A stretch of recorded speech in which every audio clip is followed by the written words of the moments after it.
Boa noite, irmãos. Que a graça do nosso Salvador Jesus Cristo seja com vocês. Amém? Amém. Eu fico imaginando, e eu imagino mesmo, imagino ao ponto de os meus olhos marejarem, o dia em que eu entrar nos céus, o dia em que Cristo chamar o meu nome, e no dia em que os anjos, similares a esse coral, estiverem louvando nos céus. Isso traz paz ao meu coração.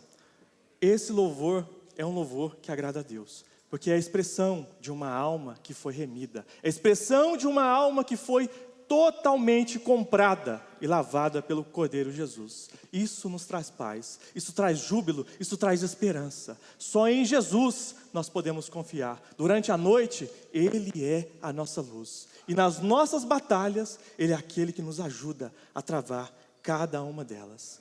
Meus irmãos, nós vamos dar continuidade nesta noite à série iniciada esse mês, que é uma série sobre a família.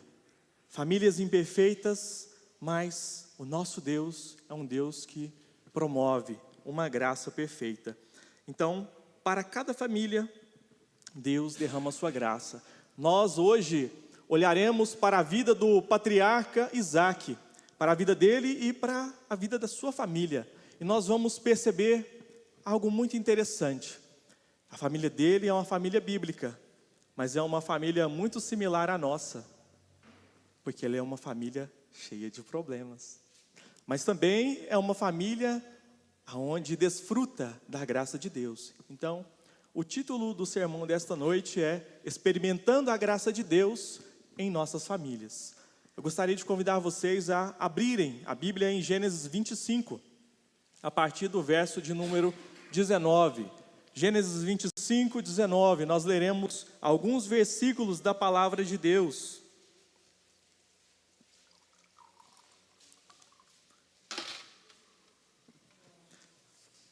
A palavra de Deus vai nos dizer o seguinte.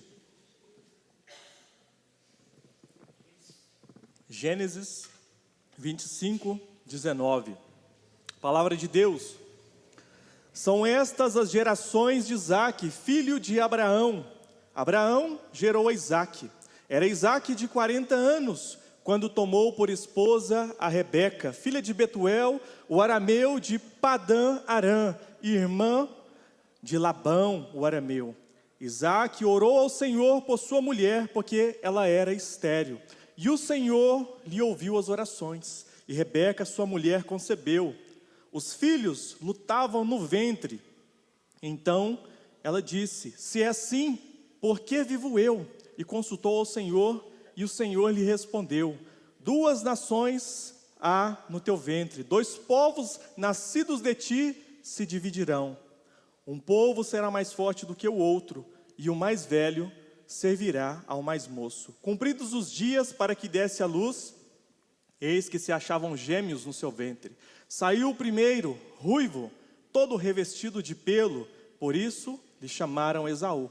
Depois nasceu o irmão, segurava com a mão o calcanhar de Esaú, por isso lhe chamaram Jacó. Era Isaque de 60 anos, quando Rebeca lhes deu a luz. Somente até aqui. Eu convido você mais uma vez a orar ao Senhor. Senhor Deus, nos colocamos nas tuas mãos. Pedimos ao Senhor iluminação e direção do teu Espírito Santo.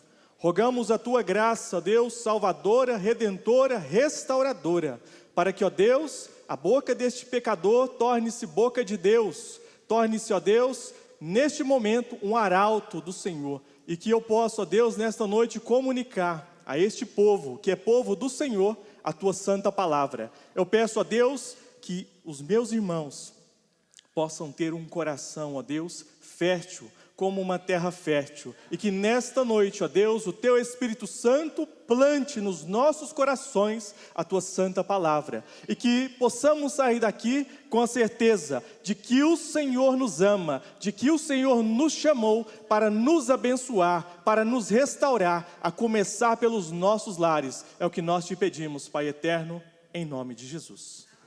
Amém, meus irmãos. O que é família para você? O que é família? Você tem alguma ideia do que seja família? Você tem algum conceito para definir família? Muitos hoje não sabem dizer o que é uma família. E isso acontece porque nós vivemos em um mundo que tende a relativizar todas as coisas. As pessoas, elas se confundem com quaisquer que sejam os absolutos. E eu gostaria de dizer para vocês que a família, ela é um absoluto.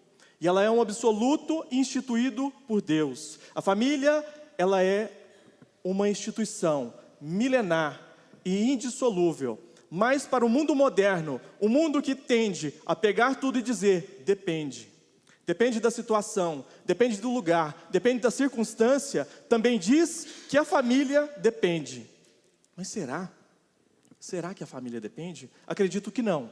Apesar desse mundo moderno achar que a família tem que viver uma vida regada a prazeres, regada a riqueza e sem nenhum problema, sem nenhuma dificuldade, eu digo para vocês que família não é isso.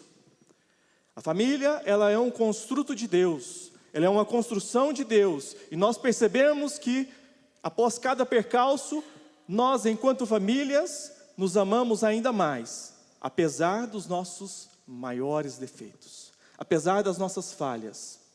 Então nós percebemos que família, ela não está relacionada a não ter problemas, mas ser família, sentir-se pertencente a uma família, está relacionado a uma vocação, a um chamado, a uma instituição instaurada por Deus. Deus chamou alguns para serem filhos, outros para serem pais, outras para serem esposas e mães. E assim Deus constitui a família. É possível que tenhamos uma bela família, mas até mesmo as belas famílias têm problemas.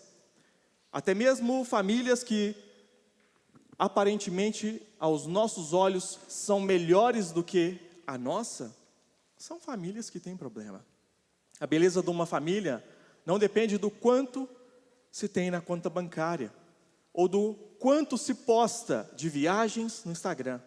A beleza de uma família consiste em ter a presença de Deus em seu lar.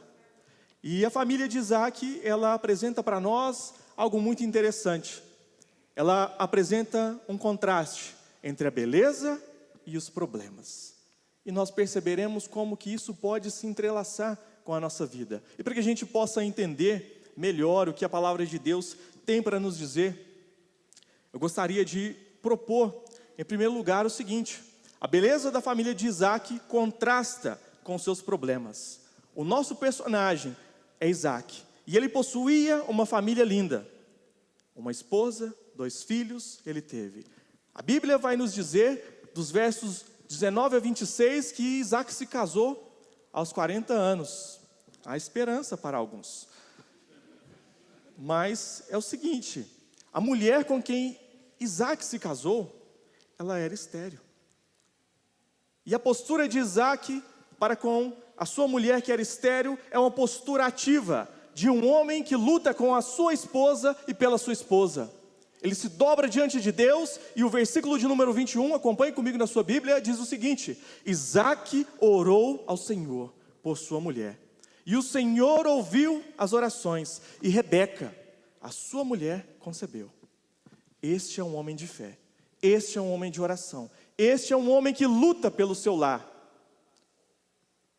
Esse é um homem que tem buscado recursos aonde se deve buscar.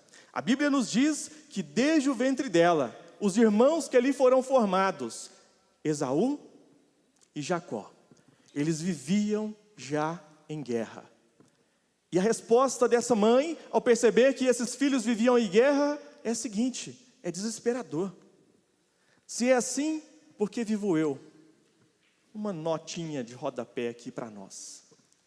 Qual é a mãe que tem alegria que os seus filhos briguem? Nenhuma. Uma das maiores tristezas para as mães é quando os seus filhos vivem em guerra. Quando se trava uma guerra na casa de uma dessas mães, de qualquer uma que seja aqui, percebe-se um grande abatimento no coração das mães. Então, filhos, honrem os seus pais. Filhos, honrem as suas mães. Filhos, não desprezem a autoridade dos pais de vocês.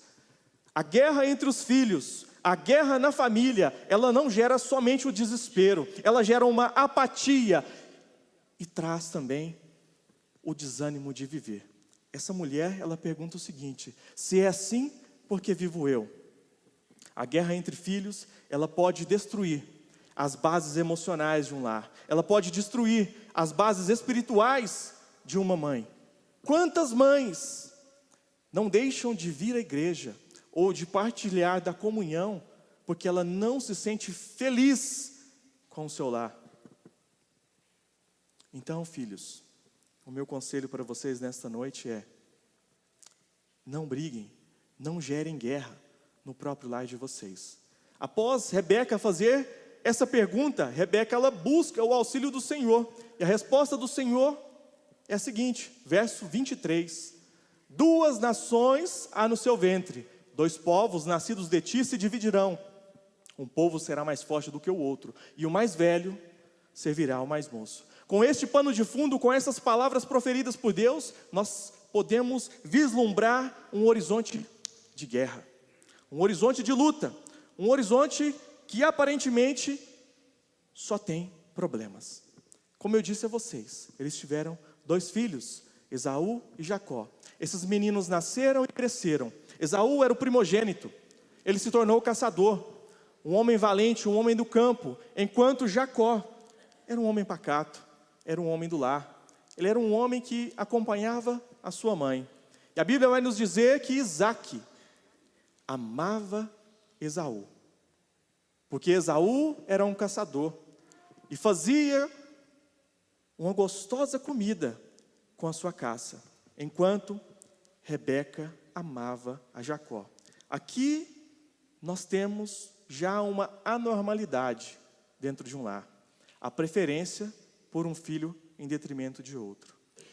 Será que você, que tem mais de um filho, será que você prefere um ao invés do outro? Porque quando você demonstra, eu estou vendo alguns pais rindo, então eu percebo que nós temos esse pecado na nossa vida. Isso é um grave problema, porque quando nós temos essa anormalidade no nosso lar, ao invés da família se alegrar com as distinções, as diferenças dos filhos, isso gera uma competição. E quando uma competição é gerada dentro do nosso lar com os nossos filhos, a paz vai embora. E esses filhos começam a guerrear entre si, porque o ciúme começa a brotar em seu coração. E o pior de tudo, começa a haver uma competição desleal.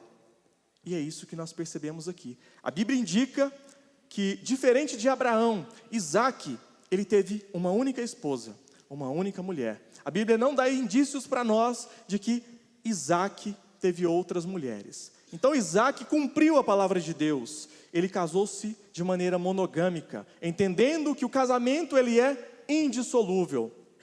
Mas mesmo seguindo a beleza da palavra de Deus, mesmo seguindo o conselho do Senhor, Isaque e Rebeca não estão isentos de problemas.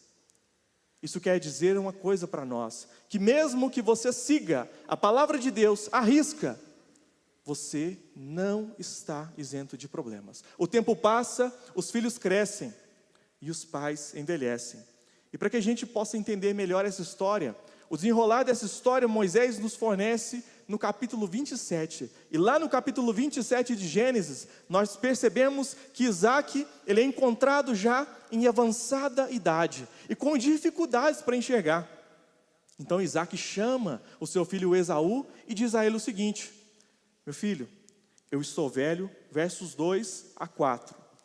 Estou velho e não sei o dia da minha morte. Agora, pois, toma as tuas armas, a tua aljava e o teu arco. Sai ao campo e apanha para mim alguma caça. Faze-me uma comida saborosa, como eu aprecio.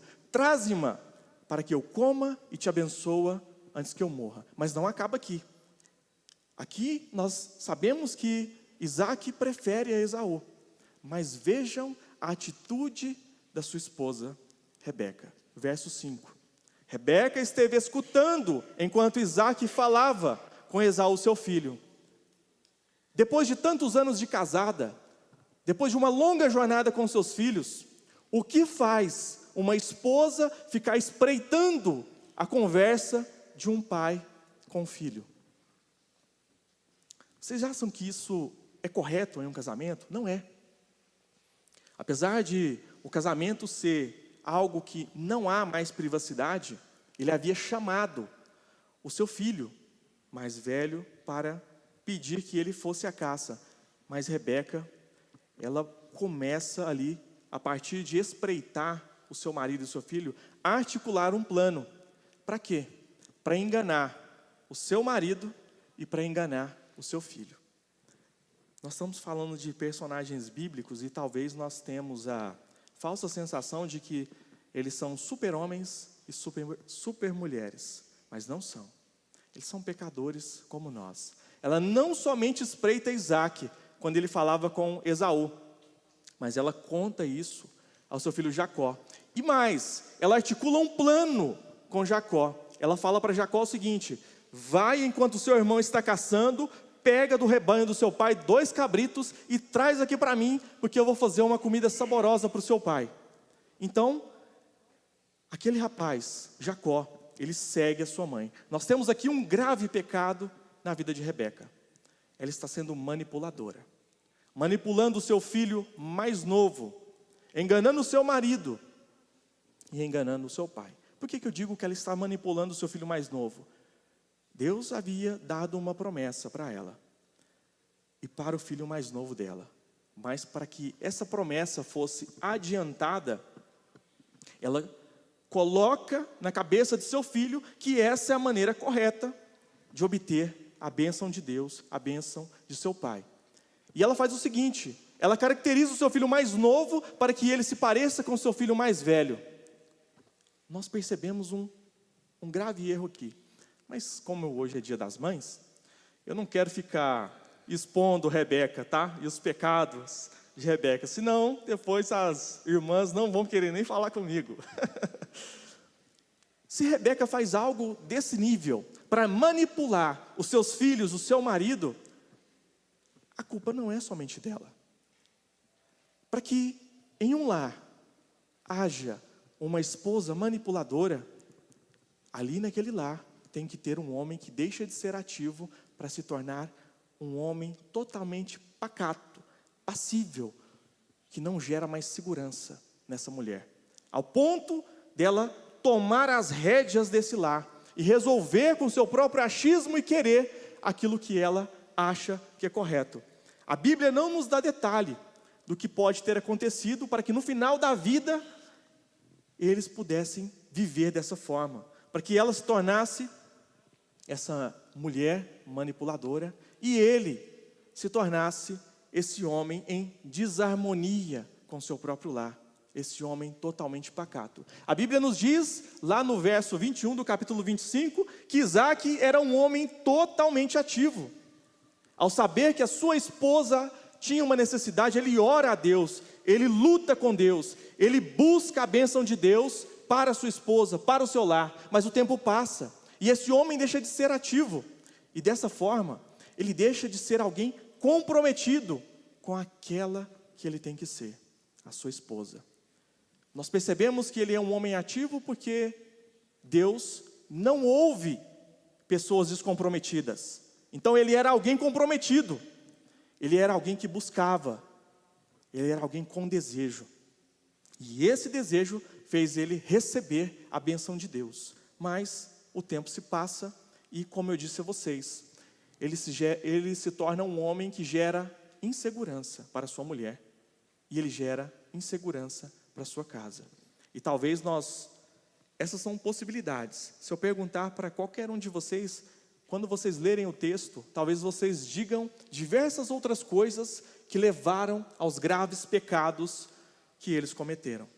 Talvez nós vamos olhar para Rebeca e Isaac e vamos dizer, como eles não confiaram na palavra do Senhor, como eles não permaneceram fiéis, por que eles não permaneceram resolutos? Porque eles são pecadores. Porque eles sofrem do mesmo mal que nós, o pecado. Em seus corações, todos eles tinham a mesma dificuldade: crer nas palavras de Deus, crer na palavra de Deus. E isso tudo gerava esse distúrbio familiar. O distúrbio familiar começa a acontecer quando eu e você deixamos de crer na palavra de Deus. E quando isso acontece, nós relativizamos a família, a importância dela, porque nós já relativizamos a palavra imutável de Deus. E com base nisso, eu gostaria de pensar nas nossas vidas, na nossa casa. Em segundo lugar, a beleza da nossa família talvez seja apenas um verniz. O famoso jurista diplomata brasileiro, Rui Barbosa, ele disse uma frase emblemática: a família é a célula máter da sociedade. E se a família é a célula mãe da sociedade, e nós estamos vendo uma sociedade caída, corrompida, destruída, alguns erroneamente se perguntam: o que está acontecendo com a sociedade? Quando na verdade deveriam se perguntar: o que aconteceu com a família? O que está se passando dentro dos nossos lares? Como que nós temos gerenciado a nossa casa? Homens, mulheres, como que nós estamos cuidando da maior herança que o Senhor nos deu? Um lar. Isso é problemático. O famoso Benjamin Franklin, um dos grandes personagens da história dos Estados Unidos, um cientista, político, um diplomata também, ali do século XVIII, ele diz as seguintes palavras: a família é ainda a pedra fundamental da sociedade. Nós vemos a população brasileira com o sonho americano. Todo mundo quer morar nos Estados Unidos. Esse homem escreve isso no século XVIII, com uma sociedade em formação. Ele tinha a convicção de que somente uma família forte gera uma sociedade forte. Então, nós estamos vendo uma sociedade caída, quebrada. É porque as famílias estão caídas e quebradas. Até mesmo o famoso ateu Friedrich Nietzsche, ele diz o seguinte: ai daquele que não tem lar. Aí você pensa, um brasileiro, um americano e um alemão. Em qualquer lugar do mundo que você vá, alguém com o mínimo de juízo vai dizer que a família é importante. Mas nós, no século 21, hoje, relativizamos a família, não damos atenção para os nossos filhos, não damos atenção para a nossa esposa. As esposas, muitas vezes, não dão atenção para os seus maridos. Isso é grave, isso é sério. Deus chamou você para ser esposa, Ele te deu uma vocação. Deus chamou você para ser marido, Ele te deu uma vocação. O chamou para ser pai, amar os seus filhos, como Deus tem te amado. E filhos, vocês também foram chamados. Tudo isso é bênção de Deus. Mas nós, pecadores, como somos, nós muitas vezes trocamos as bênçãos de Deus pelo comodismo mundano, pelos prazeres mundanos. Infelizmente, muitos nos nossos dias não conseguem perceber o valor dessa instituição universal e milenar que é a família. E quando eu digo muitos, eu quero dizer que até mesmo um ateu pôde perceber que a família é importante. E às vezes nós crentes tratamos a família como se não importasse. Brigamos e ficamos de cara virada com os nossos maridos e esposas, com os nossos filhos. Valorizem as suas famílias, lutem pelas suas famílias, porque tem alguém louco para acabar com a família de vocês. Nós travamos diariamente guerras, e há uma grande semelhança entre a família bíblica de Isaac e Rebeca e a nossa família. Deus tem nos dado promessas, Deus tem respondido às nossas orações, Deus tem cuidado de nós, e assim como Isaac e Rebeca, muitas vezes nós não temos aproveitado as bênçãos e as dádivas que Deus tem nos dado. E quando eu digo que nos nossos lares há grande guerra, há algumas guerras, é porque algumas esposas agem à semelhança de Rebeca, manipulando as situações para o seu próprio querer. Alguns filhos chantageam seus pais para conseguir aquilo que querem, e alguns maridos são passíveis demais. Tudo isso é um sinal de um coração distante de Deus, de um coração ausente de Deus e de uma casa que necessita urgentemente da graça de Jesus Cristo.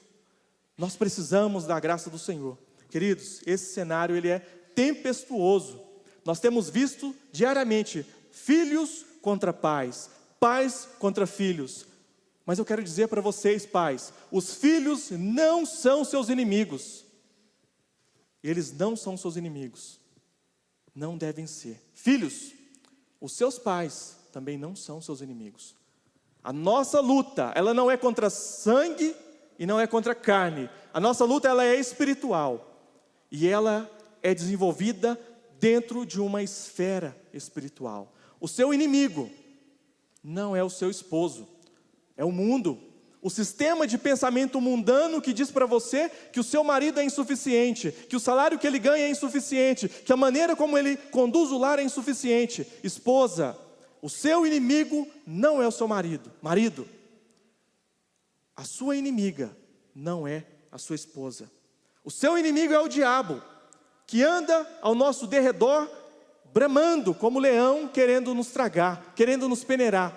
Os nossos inimigos não são os de dentro do nosso lar. E muitas vezes nós tratamos a nossa casa como se ela fosse a nossa inimiga.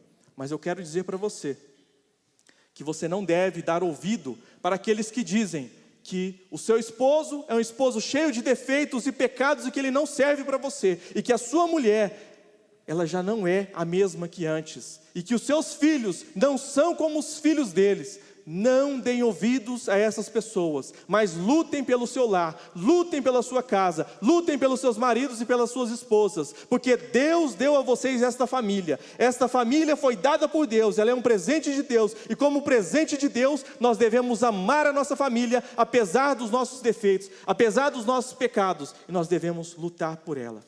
O nosso inimigo anda em todo o tempo ao nosso derredor. Mas eu quero dizer para você que você tem que fazer algo fundamental: confiar em Deus e amar a Deus, porque confiando em Deus e amando a Deus, Deus enviará anjos para se acamparem ao seu redor. Então eu quero dizer para vocês, não deem vazão à ira tola, especialmente os filhos que se iram facilmente com seus pais. Não deem vazão à ira tola, porque quando vocês dão vazão à ira tola, vocês agradam o diabo e não a Deus. Pais, não deem brecha para o diabo, não permita que ele use os problemas da sua casa para destruir o seu lar.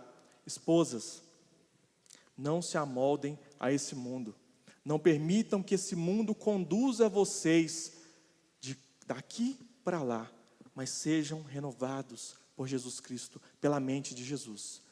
Há lares, meus irmãos, que parecem ser belos, mas isso é apenas uma casca apresentável. Isso é terrível. E eu estou falando de lar crente, lar de gente que vem à igreja. Deus não te chamou para viver de aparência.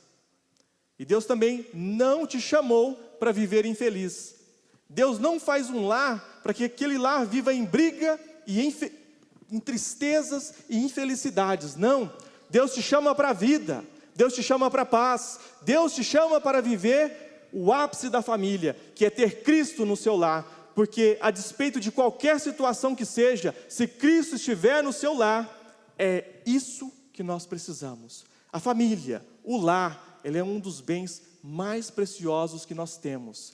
E ser uma família feliz não é ser uma família ausente de problemas, de lágrimas, mas é ser uma família cheia da presença do Espírito Santo, cheia da graça de Deus, sabendo que os problemas são fases, os problemas são passageiros, mas o nosso Deus, Ele é perpétuo, Ele é eterno, Ele não muda. E o mesmo Deus que nos chamou é o Deus que nos sustenta. E se tivermos isso em mente, não importa com quem vamos lutar, não importa a luta que vamos enfrentar, se é contra o mundo, o diabo ou o pecado, não importa, pois Cristo vencerá, se Cristo estiver nos nossos lares. E é dessa forma que nós devemos lutar. Em terceiro lugar, a graça de Deus traz beleza à família. A sua família, ela tem a sua cara, e está tudo bem. A sua família, ela tem a sua cara, saiba disso. A sua família, ela não precisa ser parecida com a família do pastor. Não precisa ser parecida com a família do presbítero ou do seminarista. Mas ela tem que ter uma coisa. Ela tem que ter Deus. Ela tem que ter Deus presente em todo momento, em tudo que vocês fizerem, que Deus esteja presente. Façam da sua família uma família para a glória de Deus. Vocês não têm que se espelhar no pastor. Vocês não têm que se espelhar em mim. Vocês têm que se espelhar em Cristo, na família da fé, na família que Cristo está construindo. É nisso que vocês têm que se apegar. Por melhor que os homens possam parecer, nós vamos sempre decepcionar vocês. Às vezes, como tratamos as nossas esposas, às vezes, como somos tratados por elas, às vezes, até mesmo quando nós falamos de um modo mais alterado com os nossos filhos. Tudo o que nós temos é Cristo. Tudo o que nós temos está em Jesus. E se a sua família é uma família similar à de Isaac e Rebeca, em desarmonia, é possível que a sua família seja restaurada. É possível que a graça de Deus traga beleza para a sua família. E você viva uma família com significado. Uma família viva e uma família pujante. Mas você precisa buscar a Deus. Muitos de nós têm paz somente quando um dos membros da família não está presente. Quando ele está ausente. Quando o pai sai, quando a mãe sai, quando o filho não está. Não foi para isso que Deus nos chamou. Deus não nos chamou para viver em pé de guerra. E isso só torna as coisas mais difíceis. Isso me faz lembrar de uma história de um garoto que tinha uma família disfuncional. Havia um garoto que morava na roça, ele e a sua irmã, e os seus 2 pais. E esse garoto que morava na roça, eles desde quando nasceram, tinham o seu pai com um problema. O seu pai foi diagnosticado com uma doença chamada esquizofrenia. Os médicos vão entender melhor. E, além de tudo, ele tinha um distúrbio de bipolaridade. Ele era um homem que vivia em crises. Ele era um homem agressivo. Ele era um homem que gerava momentos tempestuosos para aquela família. Ele era um homem que gerava crises para aquela família. Até o momento que o garoto relata que quando a sua mãe e irmã chegam em casa, elas deparam a casa toda fechada, todas as janelas fechadas, todas as portas fechadas, e quando elas abrem a porta, o gás está ligado. Aquela era uma família disfuncional. E aquela mãe, sabiamente, abre todas as janelas e nada de ruim acontece. E esse garoto cresce. E com os seus 12 anos de idade, ele relata que após passar tantas crises ali no seu lar, ele já não aguentava mais o convívio com seu pai. Ao passo que em uma das suas crises, o seu pai bateu tanto nele, mas bateu tanto, que ele olhou para o seu pai e disse: um dia eu vou crescer e vou me tornar forte. E quando eu tiver forças, eu te matarei. Dá para perceber que esse não é um lar cristão, esse é um lar disfuncional. O caos estava instaurado naquele lar. Aquelas pessoas viviam em pé de guerra. E aquele menino crescia e o seu sentimento por matar, o seu pai não mudava. E aos 17 anos, ao entrar em uma igrejinha de esquina, uma igreja evangélica, aquele menino se converteu. E o pastor naquela noite pregou as palavras que Paulo escreve a Timóteo, na sua primeira carta, no capítulo 1, verso 15, fiel é a palavra e digna de toda aceitação, que Cristo Jesus veio ao mundo para salvar os pecadores, dos quais eu sou o principal. Naquele dia, aquele menino se converteu. E depois da sua conversão, aquele menino colocou uma coisa em seu coração: orar a Deus por sua família, lutar com Deus por sua casa. E dia após dia, aquele menino lutava com Deus por sua casa. Até o ponto que a sua irmã se converteu, foi convertida ao Senhor. E o tempo foi se passando. E depois de um tempo de caminhada cristã, aquele menino que agora se tornava um jovem, ele relata o seguinte: O meu lar, que antes caminhava para a morte, foi transformado e agora caminha para a vida. Aquele lar, que era um lar cheio de distúrbios, foi envolvido pela graça e o amor de Jesus Cristo. E todos os dias aquele jovem orava por um único motivo. Não porque ele tinha medo que os seus pais fossem para o inferno, mas porque ele desejava que juntos eles pudessem louvar ao bom pastor. Mas o nosso Deus, Ele é um Deus de promessas, Ele é um Deus de milagres, Ele é um Deus de realizações, Ele é um Deus que cumpre as suas promessas. Se orarmos ao Senhor, se cantarmos seus louvores, a sua glória encherá este lugar, a sua glória encherá a sua casa, a sua glória encherá as nossas vidas. Para aqueles que buscam o Senhor, meus irmãos, há solução. Quando alguém olhar para os seus filhos e dizer: o seu filho é um caso perdido, o seu pai é um caso perdido, a sua esposa é um caso perdido, diante de Deus não há casos perdidos. Deus, Ele é um Deus de milagres. Para nós pode até estar perdido, para nós a situação pode ser muito difícil, mas para Deus não importa o tamanho que essa guerra seja, não importa quem seja o inimigo, mas Deus, Ele é o Deus que concede a nossa vitória, Ele é o Deus que consegue restaurar os nossos lares. Aquele lar, da história daquele menino, era um lar quebrado, ele era um lar disfuncional, mas quando Cristo chega, tudo é transformado. O que nós precisamos não é de mais dinheiro, o que nós precisamos não é de mais itens ou tecnologia, nós precisamos de Deus, nós precisamos de Cristo, mas nós precisamos de um Cristo vivo, do Cristo das nossas vidas, daquele que faz com que sejamos homens ativos, daquele que faz com que sejamos mulheres que amam os nossos maridos, daqueles que não amam a sua própria vida e que não estão sendo moldados pelo mundo. Cristo está aqui.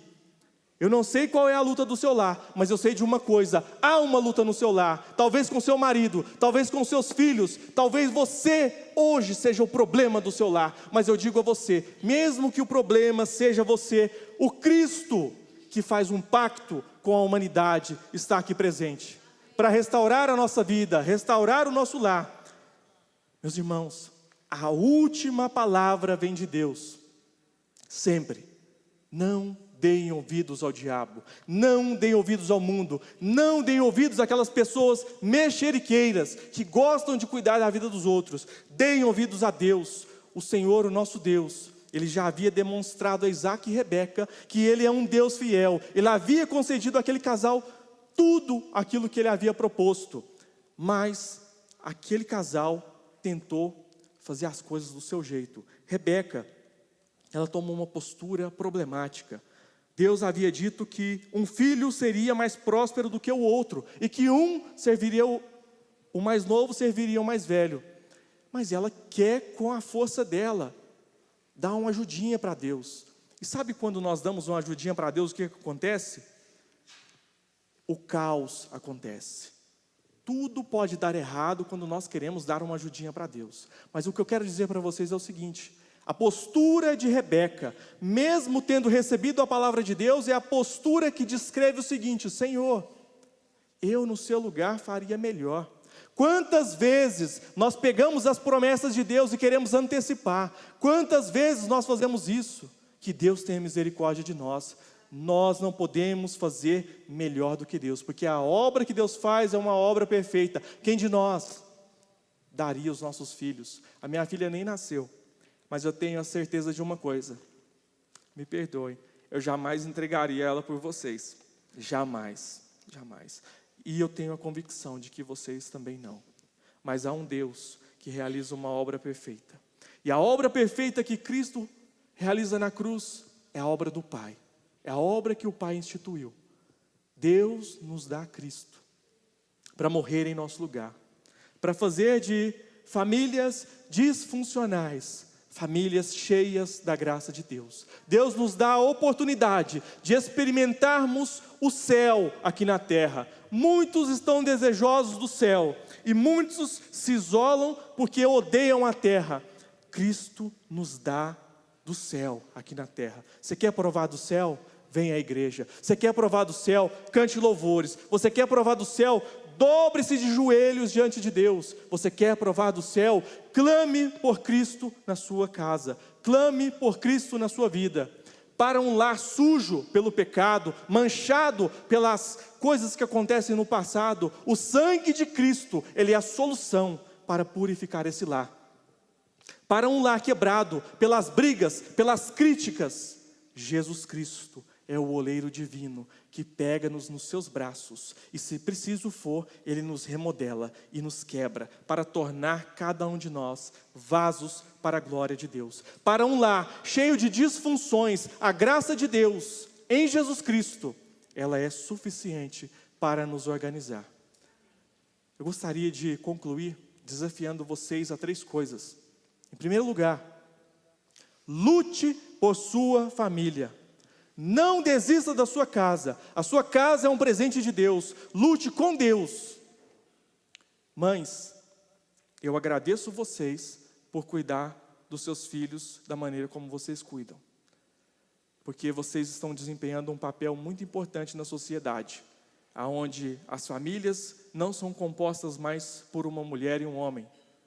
Vocês desempenham um papel fundamental na família da fé, na família de Deus. Louvado seja Deus pelas suas vidas. Se vocês se lembrarem da história da igreja, há um homem, Agostinho de Hipona, um bispo africano. Esse homem, ele era um homem devasso, totalmente envolvido com o pecado. E a sua mãe, ela era uma mulher virtuosa. Ela era uma mulher de oração. E a sua mãe orava. A sua mãe orou por ele por toda a vida. E durante toda a vida daquela mulher, aquele homem foi um perverso, não se converteu. Mas a promessa de Deus, ela não acaba na nossa morte, ela permanece eternamente. E mesmo orando, após a sua morte, quando ela falece, aquele menino, aquele homem devasso, ele ouve uma pregação de um outro bispo, Ambrósio, e ele é convertido ao Senhor. E ele se torna um dos maiores nomes da história da igreja, Agostinho. O nome da mãe de Santo Agostinho é Santa Mônica. Essa mulher orava pelos seus filhos. Não desista do seu filho. Não desista da sua filha. Ore por eles. Ame eles em oração. Cubra os pés de Cristo com lágrimas pelos seus filhos. As lágrimas são o tempero da nossa oração. Então orem ao Senhor. Busquem ao Senhor. Eu desafio vocês. Não deixem de orar, jamais. Orem. Creia em Deus, é o segundo desafio. Parece que é muito fácil falar, creia em Deus, mas o difícil é a gente crer. Muitas vezes a gente diz, eu creio em Deus, mas você pega e começa a trabalhar na obra de Deus, colocar a sua mão aonde você não tem que colocar. Então, creia em Deus totalmente. Creia que Deus pode lhe dar uma família. E creia que Deus pode consertar a sua família. E por fim, confie em Deus. Eu acho que hoje é o mais difícil. Confiar em Deus parece que se tornou algo muito difícil. Por quê? Porque ser dependente não é fácil. Confiar em Deus é dizer, Senhor, te dou o meu coração, te dou a minha vida, eu te dou a minha casa, eu dependo totalmente do Senhor. É estar totalmente em obediência, em convicção de que Deus pode cuidar de nós. Meus irmãos, que Deus nos abençoe. Lutem por sua família. Não desistam da sua família. E por as maiores críticas que sejam sobre o seu lar, não deem ouvidos a isso. Busquem a Jesus. Busquem a Deus.